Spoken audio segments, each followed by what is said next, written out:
کہ نبی پاک صلی اللہ علیہ وسلم اس مہینے کے اندر کثرت سے روزے رکھا کرتے تھے۔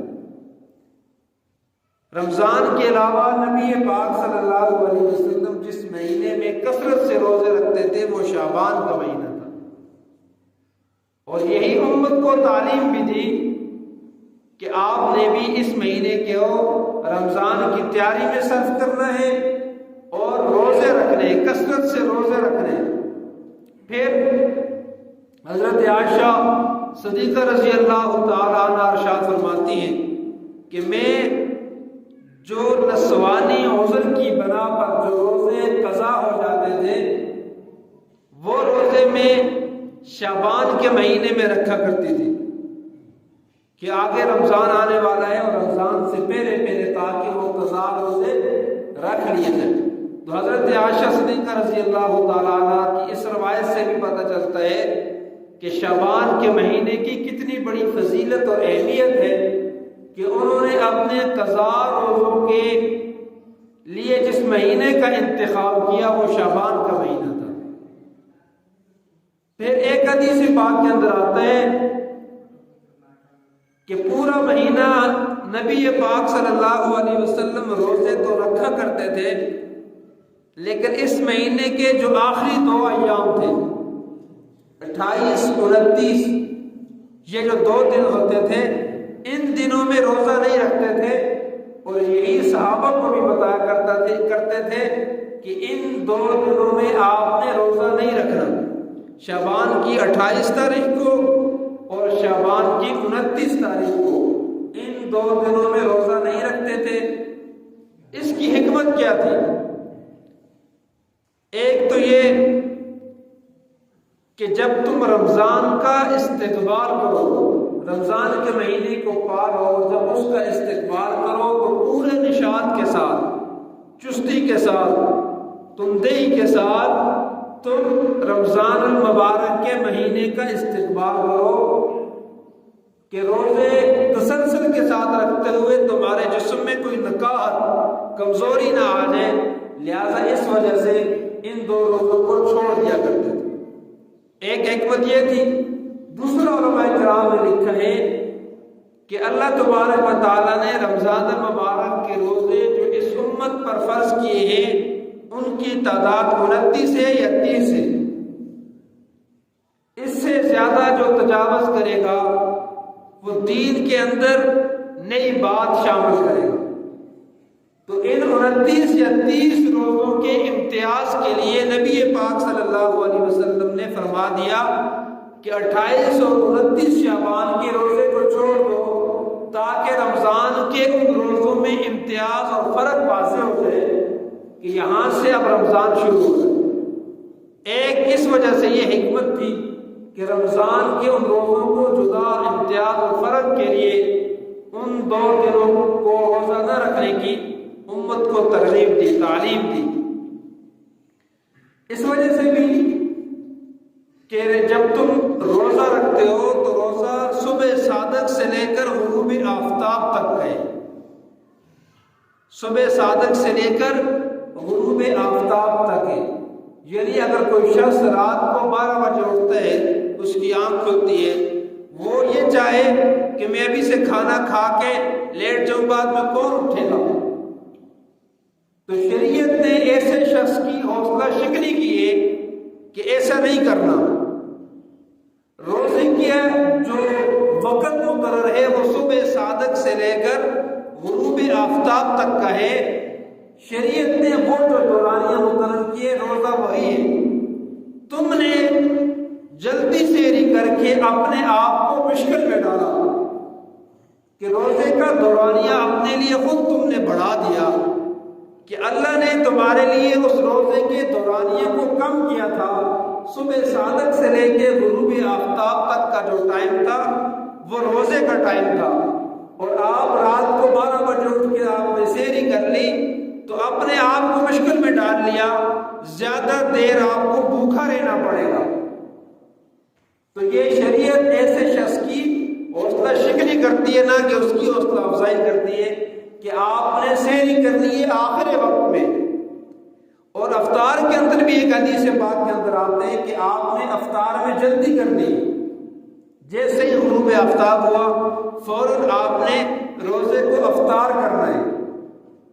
اگر آپ روزے کی افطار میں تاخیر کرتے ہو اور چھوڑ دیتے ہو یہاں تک کہ وہ مغرب کی نماز بھی ہو جاتی ہے اور اس کے بعد آپ کہتے ہو یا جی بھوکا ہی رہنے، زیادہ ٹائم بھوکا رہیں گے تو زیادہ ثواب ملے گا، ایسا نہیں ہے۔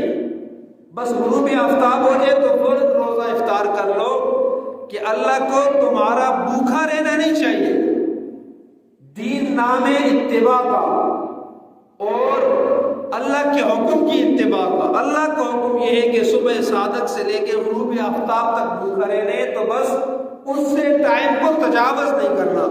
تو یہی جو آخری 2 دن شعبان کے آخری 2 دن ہیں، اس میں روزہ رکھنے سے اسی وجہ سے منع کیا کہ تم نے ان 2 دنوں میں روزہ نہیں رکھنا کہ رمضان المبارک کے جو روزے فرض ہیں وہ 29 ہیں یا 30 ہیں۔ اگر چاند نظر نہ آئے تو پھر تم ان کی تعداد کو پورا کرو، وہ تعداد کیا ہے 30، یا 29 فرض ہے یا 30 فرض ہے۔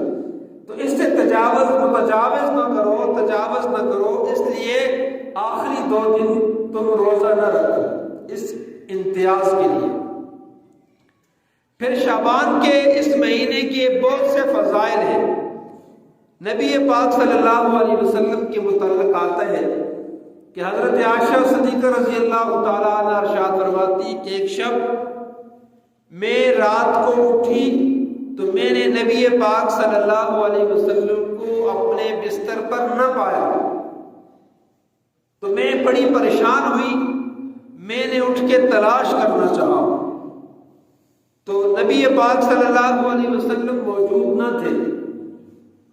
میں باہر نکلی اور نبی پاک صلی اللہ علیہ وسلم کو تلاش کرتے کرتے میں جنت البقیع میں پہنچ گئی۔ دیکھا کہ نبی پاک صلی اللہ علیہ وسلم جنت البقیع کے قبرستان میں بیٹھے اور دعا کر رہے ہیں۔ میں نے نبی پاک صلی اللہ علیہ وسلم کو وہاں پایا تو آقا دو جہاں سرور کون مکان صلی اللہ علیہ وسلم نے ارشاد فرمایا کہ عائشہ تمہیں کس بات کا خوف لاحق ہوا کہ میں تمہارے حق سے تجاوز کروں گا؟ تمہیں پتہ نہیں کہ آج کی شب کون سی شب ہے؟ آج کی رات لیلۃ من نصف شعبان، شعبان کی 15ویں شب ہے۔ یہ وہ رات ہے کہ جس رات لوگوں کے متعلق مرنے والوں کی روحیں ملک الموت کے حوالے کر دی جاتی ہیں۔ اس رات لوگوں کے رزق کے فیصلے کیے جاتے ہیں۔ یہ وہ رات ہے کہ لوگوں کے اعمال اللہ کے حضور پیش کیے جاتے ہیں۔ میں یہ چاہتا ہوں کہ جس حالت میں میرے اعمال یا میری روح ملک الموت کو سپرد کر دی جائے تو میں اس لمحے اللہ کے حضور دعا کر رہا ہوں۔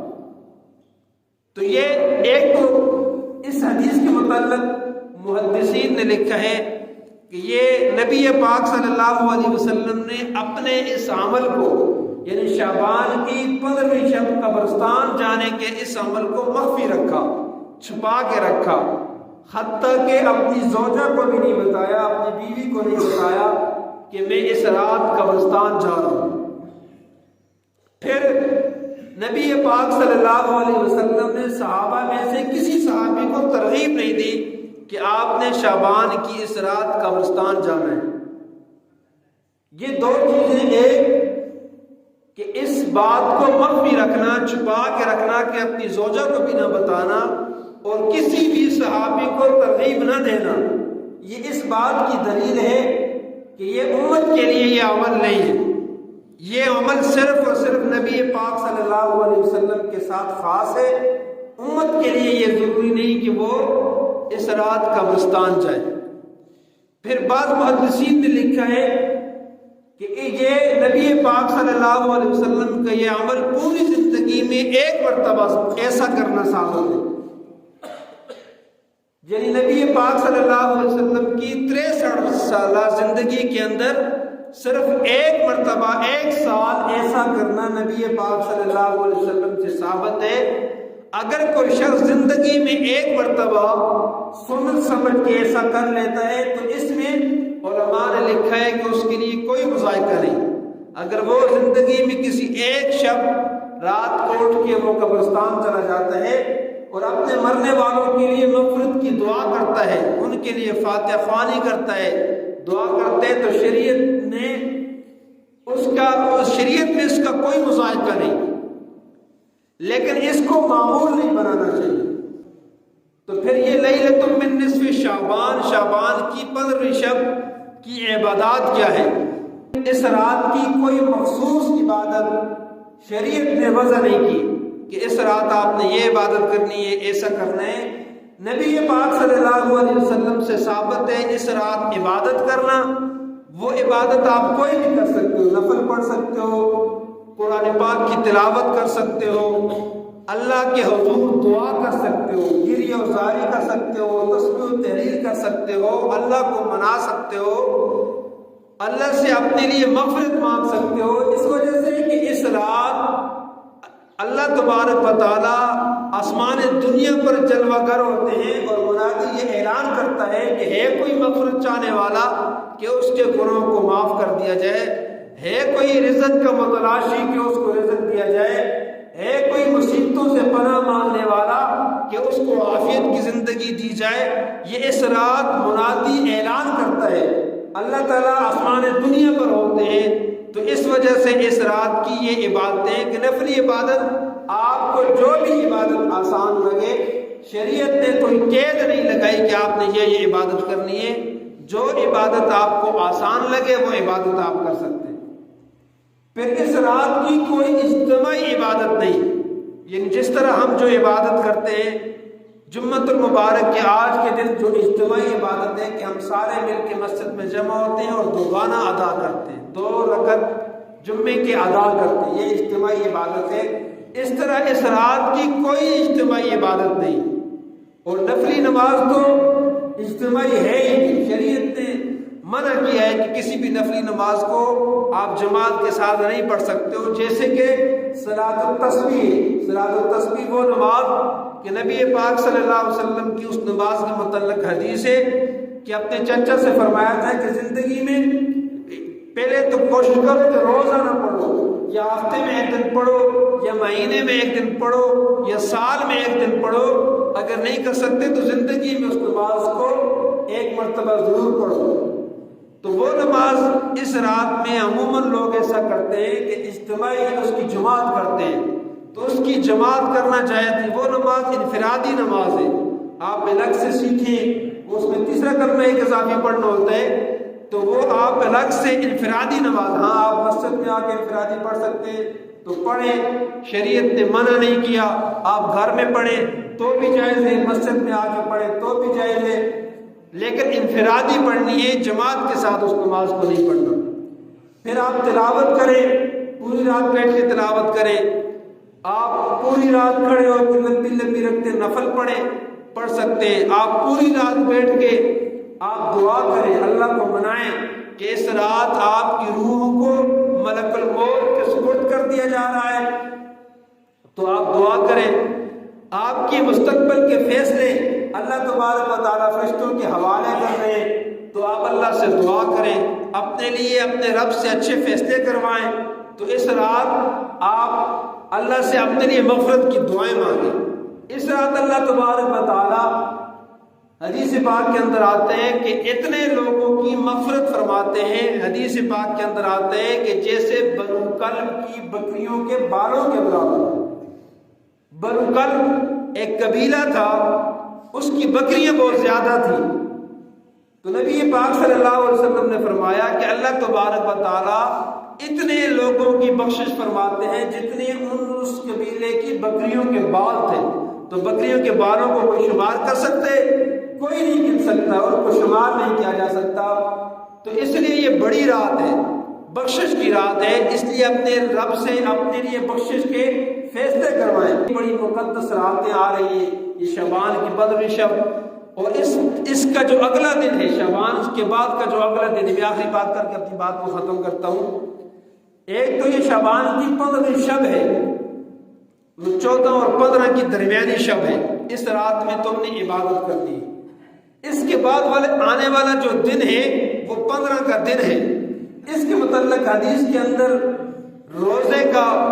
روزے کی کوئی حدیث نہیں ہے کہ اس دن آپ نے روزہ رکھنا ہے، لیکن ایک اور حدیث ہے نبی پاک صلی اللہ علیہ وسلم کی، وہ حدیث یہ ہے کہ نبی پاک صلی اللہ علیہ وسلم ہر مہینے کے 3 روزے رکھا کرتے تھے، اور وہ روزے تھے ایام 20 کے روزے انہیں کہا جاتا تھا۔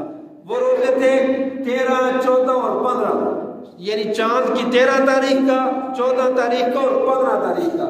یہ 3 روزے نبی پاک صلی اللہ علیہ وسلم مسنون سے مسنون ہے کہ نبی پاک صلی اللہ علیہ وسلم ان روزوں کا اہتمام کیا کرتے تھے۔ تو آپ اگر اس دن یعنی 15 کے دن کا اگر آپ روزہ بھی رکھتے ہیں تو آپ اس اعتبار سے اس حدیث پر عمل کر رہے ہوتے ہیں، تو یہ روزہ بھی آپ کے لیے باعث ثواب ہوگا۔ روزہ بھی رکھ سکتے ہیں آپ، 14 کا روزہ بھی رکھیں، 13 کا روزہ بھی رکھیں اور 15 کا روزہ بھی رکھیں، تو یہ بھی آپ کے لیے مسنون ہے۔ جو کچھ کہا سنا رب تعالیٰ مجھ سمیت آپ سب کو عمل کرنے کی توفیق عطا فرمائے۔ وآخر دعوانا الحمدللہ رب العالمین۔